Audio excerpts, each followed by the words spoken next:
여기 중국에서 살다가 한국에 방문하게 된 프랑스 여성이 있습니다. 그리고 그녀는 중국인들의 말대로 가난하고 후진적인 모습만을 보이고 있는 한국의 모습에 그럼 그렇지 않은 표정으로 실소를 보이는데요. 그러나 그녀는 곧 한국인들의 행동의 비밀을 알아차리게 되고 결국 이럴 수는 없다며 머리를 감싸쥐고 말았다고 합니다. 그렇다면 그녀가 한국에서 대체 어떤 장면을 목격했던 것일까요? 안녕하세요. 저는 프랑스 출신의 샤잔이라고 합니다. 최근에 저는 한국에서 인생 전체가 송두리째 부정당하는 충격적인 경험을 하게 되었고 한국에서의 제 경험을 반드시 공유해야 한다는 의무감을 느꼈기에 이렇게 글을 작성하게 되었습니다. 일단 저는 학창시절부터 아시아 문화에 특히나 관심이 많았는데요. 아시아 특유의 건축물과 불교라는 종교 등 프랑스와는 정반대의 모습을 하고 있는 아시아는 정말 신비로운 미지의 세계처럼 느껴졌죠. 그리고 저는 저와 같은 가치관을 공유하는 친구 도미닉과 매일같이 함께 다니며 아시아 국가로의 유학을 준비하게 됩니다. 그런데 저희는 아시아라는 공통된 가치관을 공유하긴 했지만 세부적인 부분에서는 약간의 차이를 보였어요. 왜냐하면 중국행을 원했던 저와는 달리 도미닉은 한국에 가는 것을 선택했거든요. 매일같이 붙어 다녔던 친구와 헤어지는 건 정말 슬픈 일이었지만 저희는 결국 서로의 성공을 빌어주며 각자의 길을 걸어가게 되었습니다. 그렇게 6년이 지났습니다. 그리고 저는 한국을 무척이나 싫어하게 되었고 심지어 한국으로 간 절친 도미닉까지 미워지게 되었죠. 왜냐하면 저는 그간 중국에서 지내면서 중국인들의 한국에 대한 여러 비방을 들으며 세뇌당해버렸거든요. 한국인들은 중국의 음식부터 의복까지 전부 도둑질하고 있을 뿐만 아니라 심지어 공자 같은 중국의 위대한 인물도 한국인이라고 우기는 파렴치한들이라고 했는데요. 처음에 저는 이러한 중국인들의 주장을 도통 믿을 수가 없었습니다. 제가 도미닉에게 듣기로 한국은 경제적으로 매우 부유한 선진국이라고 했는데 선진국에서 이러한 허무맹랑한 억지를 부릴 리는 전혀 없었거든요. 그러나 중국인들은 막무가내였죠. 이들은 대체 어디서 모은 건지 한국의 가난한 모습과 노숙자들이 질비해 있는 거리의 동영상을 보여주며 이게 바로 한국의 실체이고 한국은 잘 사는 척을 하지만 알고 보면 속빈 강정일 뿐이라며 조롱해댔습니다. 심지어 중국인들은 한국은 가난한 나라답게 평생 동안 고기 한 번 못 먹어본 사람들도 많다는 주장까지 해왔는데요. 이에 더해 중국의 SNS나 언론에서는 늘 한국의 가난하고 못 사는 모습만을 보여주며 한국은 중국 문화를 훔쳐대더니 결국 망해버렸다는 내용만을 연일 보도했기에 저는 점점 이들에게 잠식당할 수밖에 없었습니다. 설마 언론에서까지 거짓말을 하리라고는 전혀 예상할 수가 없었거든요.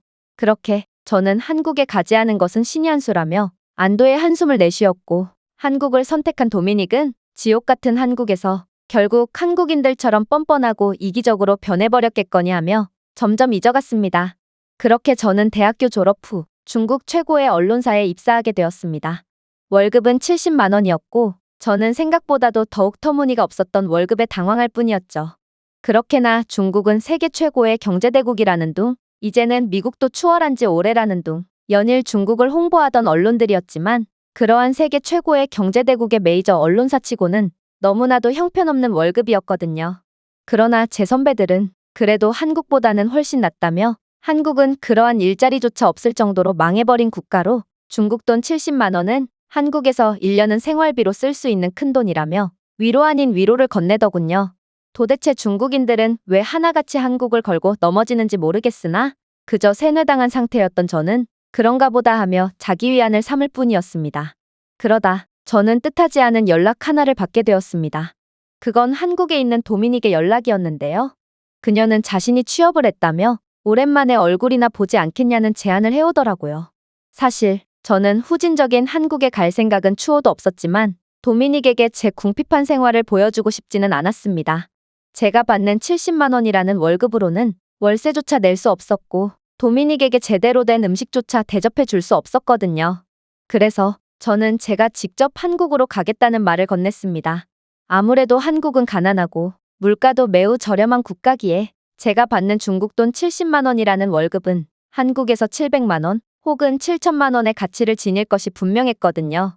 저는 그녀에게 한국과 중국의 현격한 수준 차이를 보여줌으로써 도미닉이 한국의 후진적인 모습을 직접 인식하게끔 해야겠다고 다짐했습니다. 그렇게 저는 한국으로 향했죠. 그런데 저는 한국 공항에 도착해서 지하철에 타자마자 기겁을 할 수밖에 없었습니다. 왜냐하면 한국 지하철에서 본 한국인들은 매너와 시민의식이 이상하리만큼 좋았거든요. 분명 제가 중국 언론에서 보기로는 한국인들은 공공장소에서 소란을 피우며 소매치기 등의 범죄가 난무하는 모습만을 보였는데 실제로 본 한국인들은 공공장소인 지하철에서 아예 입도 뻥끗하지 않는 매너를 보여주더라고요. 중국 지하철은 여기가 지하철인지 시장판인지 고함 소리가 여기저기서 들려올 뿐더러 중국인들은 이어폰을 꼽지 않고 영상을 시청하기에 지하철 소음보다 중국인들이 발생시키는 소음이 훨씬 크게 들리는 게 현실입니다. 하지만 한국 지하철에서는 지하철 소음 외에는 그 어떠한 소리도 들리지 않았죠. 물론 한국인들이 노인을 공경하는 모습도 매우 인상 깊었습니다. 일단 한국 지하철에는 임산부나 노약자를 위한 별도의 지정좌석이 존재했는데요. 그런데 이들은 정책상으로도 약자를 배려해주고 있을 뿐만 아니라 노약자가 지하철에 탑승하면 좌석에 앉아있던 승객들이 벌떡 일어나서 노약자들을 위해 자리를 양보해주는 충격적인 모습을 보여주더군요. 심지어 배려를 받은 노인은 원래 자리 주인이 가지고 있던 짐을 자신의 무릎 위에 올려놓음으로써 서로가 서로를 배려하는 믿기지 않는 모습까지 보여줬죠. 사실 이건 중국에서는 절대 기대할 수 없는 모습입니다. 중국 지하철에서는 노약자라고 해서 자리를 양보하는 법은 절대로 없고 오히려 노약자가 앉기도 전에 자신의 짐을 던져서 자리를 차지하는 몰상식한 사람들이 즐비해 있거든요. 심지어 어떤 중국인 아주머니는 제가 자리에 앉으려고 하니 자리에 침을 뱉음으로써 제가 자리에 앉지 못하게 만들었는데요. 아무래도 그녀는 어떠한 짐도 가지고 있지 않아서 짐을 던질 수가 없었기에 대신 침을 뱉은 모양이었습니다. 저는 그녀의 상상을 초월하는 상식 수준의 경악을 하며 그 자리에서 굳어버렸는데요. 그런데 중국에서 그러한 일은 일상인지 모든 중국인 승객들은 그건 별일도 아니라는 듯 자신의 볼일에만 집중했고 아주머니는 침을 뱉은 자리에 그대로 엉덩이를 대고 앉더라고요. 아무튼 저는 지하철에서부터 예상과는 완전히 달랐던 한국의 수준 높은 모습만을 구경해야 했고 중국에서 대대적으로 보도하고 있는 한국에 대한 비하의 내용들이 정말로 사실이 맞긴 한 건가 싶어 의아함이 들 뿐이었습니다. 그렇게 저는 6년 만에 도미닉을 만나게 되었죠. 사실 중국에서 한국에 대한 안 좋은 이야기만 들어왔던 저는 한국에 간 도미닉이 싫어지기까지 했지만 그래도 막상 그녀를 보니 몹시 반가웠습니다. 오죽했으면 도미닉이 후진국인 한국에서 얼마나 고생했을까 싶어 가슴이 먹먹해지기까지 했죠. 정말로 그녀는 한순간의 잘못된 판단으로 인생이 완전히 꼬여버린 셈이었거든요. 하지만 도미닉의 표정은 너무나도 밝았습니다.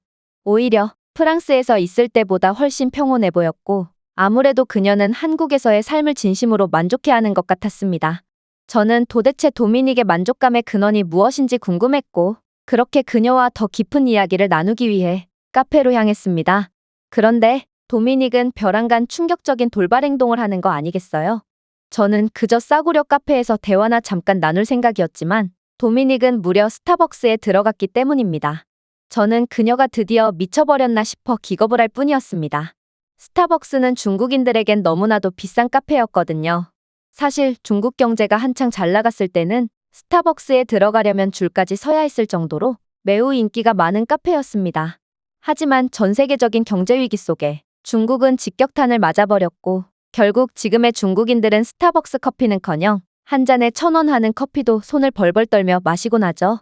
그런데 제가 듣기로는 중국보다 한국이 훨씬 더 심각한 경제 위기를 겪고 있다고 하던데 어떻게 도미닉은 여유로운 표정으로 스타벅스에 들어간 것일까요? 저는 그녀의 결정에 할 말을 잃을 뿐이었습니다.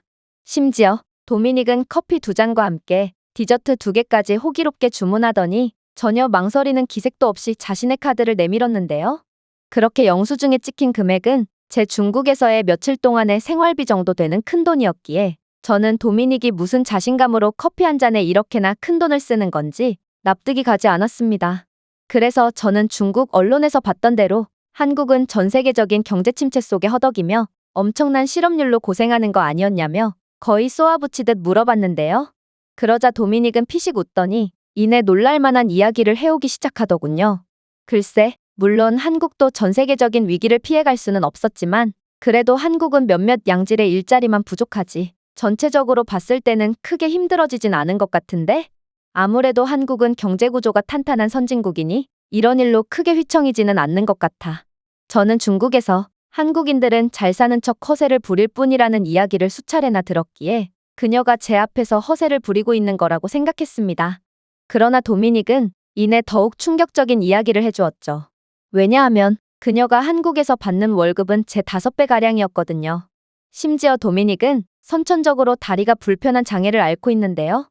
그럼에도 한국에서 전혀 무리 없이 취직을 하고 차별조차 전혀 받지 않으며 많은 돈을 벌고 있다니 저는 한국의 선진적인 조직 문화에 감탄을 할 수밖에 없었습니다.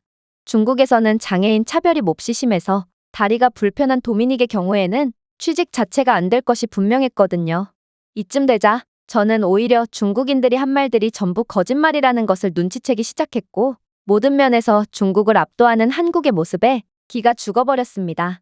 도미닉 앞에서 중국의 부유한 모습을 있는 대로 보여주자고 다짐한 저였지만 이건 노숙자가 땅 부자에게 허세를 부리는 꼴이었거든요. 그런데 제가 한국의 압도적인 모습에 한숨을 내쉬던 그때 도미닉은 충격적인 이야기를 해오기 시작했어요. 바로 한국에서는 삼겹살 구이가 몹시 유명하다면서 본격적인 여행을 시작하기 전에 근처 삼겹살 식당이나 가자고 말해왔거든요. 저는 이때야말로 중국의 거짓말을 판별할 좋은 기회라고 생각했습니다.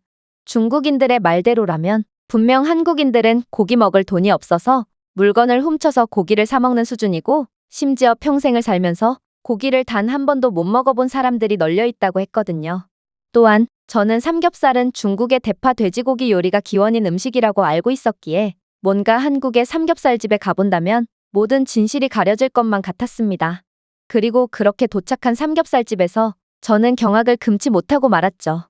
왜냐하면 중국에서는 대파 돼지고기가 삼겹살의 원조라고 주장은 하지만 막상 이 요리를 실제로 판매하는 식당은 전무한데 비해 한국의 삼겹살집은 몹시 전문적으로 운영되고 있었거든요.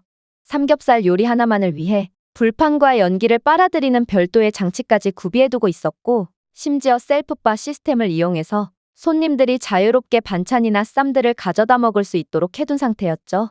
특히나 삼겹살을 한번 맛본 저는 삼겹살은 반드시 한국 음식일 수밖에 없다고 확신하게 되었는데요. 그만큼 한국의 삼겹살은 압도적이었고 이건 중국인이 먹어도 삼겹살이 중국 음식이라는 파렴치한 거짓말은 절대로 하지 못할 정도로 수준 높은 음식이었습니다. 그런데 그렇게 삼겹살을 마구잡이로 흡입하던 와중 저는 충격적인 장면을 목격하게 되었습니다. 바로 한국인들은 배가 부르면 무리하지 않고 고기를 남겼기 때문인데요. 한국의 물가는 중국보다 2배는 비쌌고 그만큼 고기도 굉장히 비쌌음에도 불구하고 한국인들은 고기가 아무리 많이 남더라도 무리하지 않고 자리에서 일어나더라고요. 이건 정말 놀라웠습니다. 사실 중국인들은 한국인들을 가난해서 고기도 못 먹는다며 비하하곤 하지만 오히려 중국인들이야말로 고기 외식 한번 하려면 정말 큰 마음을 먹어야 합니다. 그래서 이들에게 있어 고기를 남긴다는 일은 상상조차 할 수 없죠. 이들은 배가 꽉 차더라도 구토를 하면서까지 남은 고기를 싹 다 긁어먹곤 하고 저는 중국인들의 이러한 기이한 모습에 두려움까지 느낀 적도 있습니다. 심지어 한 번은 중국인 손님이 남은 고기를 처리하기 위해 잠시 토를 하러 간 사이에 종업원이 손님이 고기를 남긴 줄 알고 남은 고기를 전부 먹어버리는 상황을 직접 목격한 적이 있는데요. 이들은 그깟 고기 몇 점 때문에 주먹 다짐까지 하게 됐고 결국 양쪽 다 병원에 실려가는 웃지 못할 결과를 맞이하고 말았습니다. 이게 바로 중국의 처참한 현실인 것이죠. 그러나 한국은 먹을 것 가지고 미련을 부리는 추한 모습을 일절 보이지 않았고 식사 내내 교양 있는 모습만을 보이며 자리에서 일어나더라고요. 결국 저는 1년의 경험을 통해 중국의 한국에 대한 비하는 그저 자국의 형편없는 경제 상황을 감추기 위한 고도의 세뇌 전략이었다는 사실을 인지하게 되었습니다. 그리고 세뇌에서 벗어나서야 진짜 한국이 보이기 시작했죠. 일단 한국은 글로벌 선진국답게 한국인들은 영어를 무척이나 잘했는데요.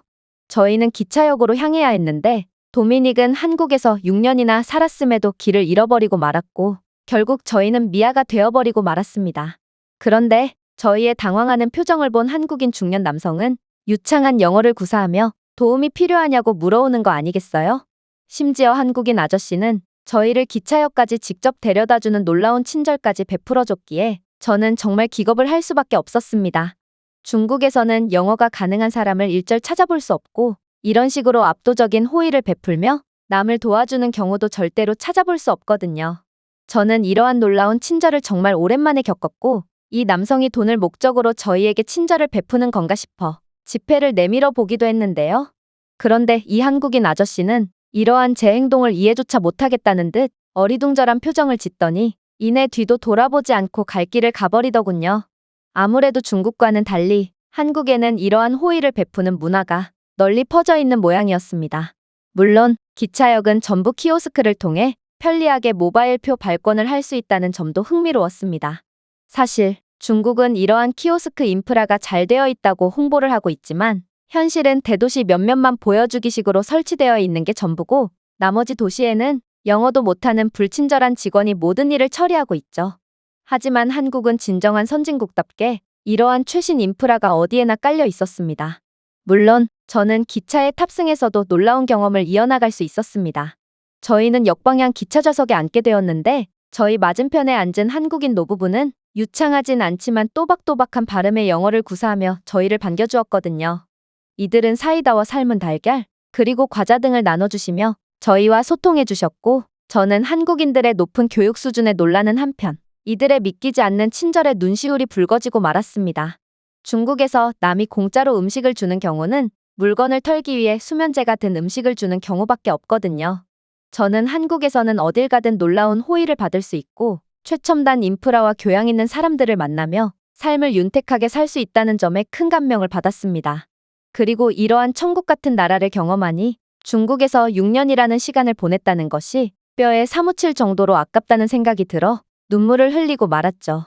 저는 월급이 적더라도 중국이라는 나라의 가능성과 비전을 믿고 버텨왔지만 그러한 비전은 전부 사기였고 저는 그동안 속아왔다는 것을 인지했습니다. 현재 저는 한국이야말로 제 가치를 진정으로 알아줄 선진국이라고 확신하고 아름다운 한국인들과 함께 사는 새로운 삶을 준비 중인데요. 비록 6년이나 돌아왔지만 한국을 선택한 건 분명 최선의 선택이라고 확신합니다. 제가 준비해온 내용은 여기까지입니다. 끝까지 시청해주셔서 진심으로 감사드리며 여러분들의 구독과 좋아요, 알림 설정은 영상 제작에 큰 힘이 됩니다. 이상 세모튜브였습니다.